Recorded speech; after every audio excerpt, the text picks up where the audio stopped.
I'm about to give you the lowdown on the Mercedes CLS for 2018, so make sure you hit that subscribe button.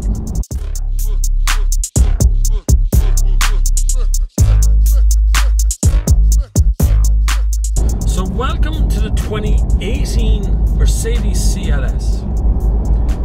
This is, to all intents and purposes, another Mercedes in the vein of what Mercedes is at this year. And it's interesting to see it coming because, well, it tells me a little bit more about the intentions of Mercedes in the future.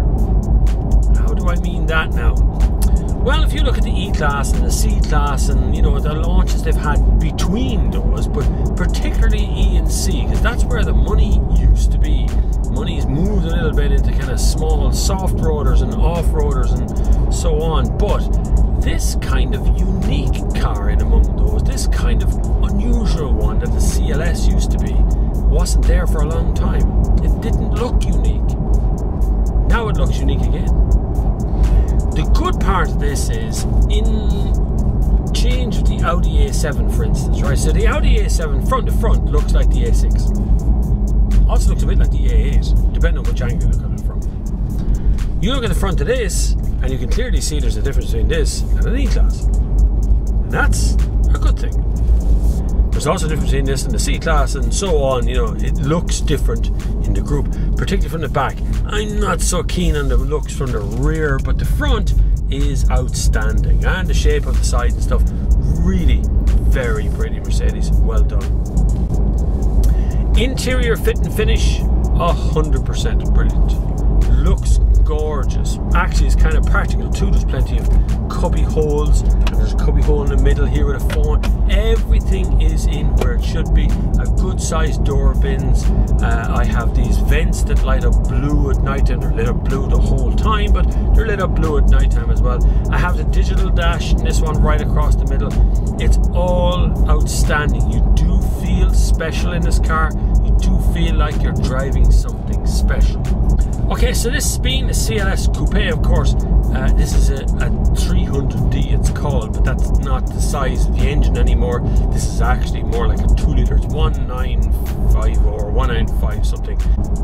Has 245 brake horsepower and 500 odd Newton meters of torque, which is a lot from a 2 litre, but you know, that's modern way of doing things.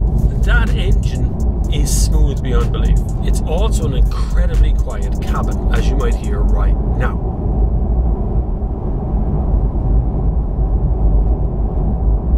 Barely a rumble in here. It's so quiet. They are double glazing these windows these days, and they've put enough sound deadening pads in here to last a lifetime. Also, but most importantly, when you're plodding along the road like this,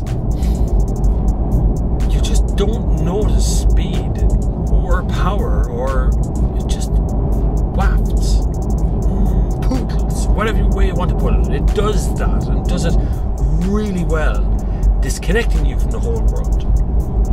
Now, there are some flies in the ointment here, Mercedes. Number one and chief among those is the general shift of your customer base, an Apple kind of customer, to use Apple CarPlay, which is connectable in this device. It is here, and I do have a USB key and port inside there, but crucially, that gigantic screen that looks identical to an iPad right there in the middle is not a touchscreen.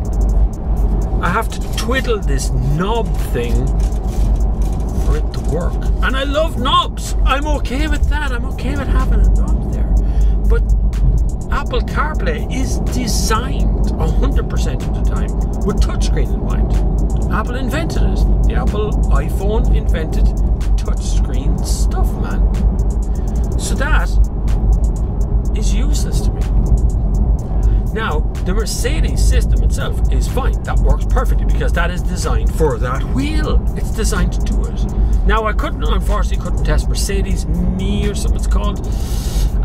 You have to register the app to your car by scanning a code on the screen, but this car is already registered, obviously, to Mercedes Ireland as a press car, so I don't have access to that. So I don't know, Mercedes Me is the thing where you bring the office with you in the car and so on. It's not available on this car. This car is already booked out, man. So now we're into a symphony of Mercedes that has come out this last couple of years. We've had new model after new model after new model, and each model getting a little bit better than the last one as Mercedes employs tactics and understanding what their customers are looking for. I have a feeling that Mercedes know their customer base probably better than most other places know their customer base. A lot of car companies like Audi, Mercedes, Volkswagen, you keep going through them all, want to conquest new customers at every turn. That's their first thing, and we often hear this in press launches as well. We want to conquest new people. We're going to conquest from here, there and everywhere. I have a feeling that Mercedes isn't necessarily out to conquest people. I think they're out to keep the people they've got and happen to get more from that. Happen to use those people to get more along the way. Now, the next couple of weeks I'm going to be testing the Mercedes A-Class, which fits into a different position entirely. It's into that youth market. This fits into the more mature, more discerning buyer who wants something a little bit more special, but not quite, you know, AMG, but nearly there. To round off what Mercedes is doing here, CLS is an incredibly good car. Really, this is the kind of car Mercedes is good at and should be top-notch at. We should have all of this kit as standard because anything else doesn't work. Mercedes really, and now they're not alone in this, but Mercedes really have to start looking at the touchscreen aspect of this, in that Apple CarPlay, which your customer base wants to have, won't work on this, not properly. It requires a lot of fiddling to get it to work, and that's really aggravating. Fix that, you've got a damn near as makes no difference perfect car. I love it. I love it. I love its power. I love its abilities. I love its ability to be able to just waft along here using basically no fuel. And then when you want it, you put your foot down, and off you go. That 500 newton meters of torque comes on behind you, and boom, you're flying on the road.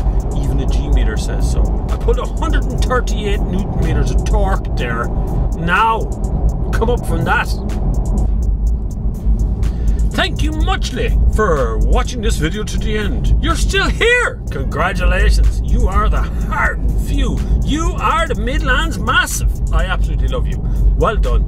Hit the subscribe button if you haven't done so already. There are multiples of videos to watch about cars and about car related stuff all on my channel, and much more to come. So subscribe.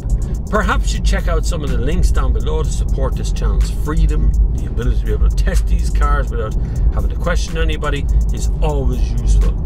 But thank you very much for watching, and until the next time, I will see you on the far side.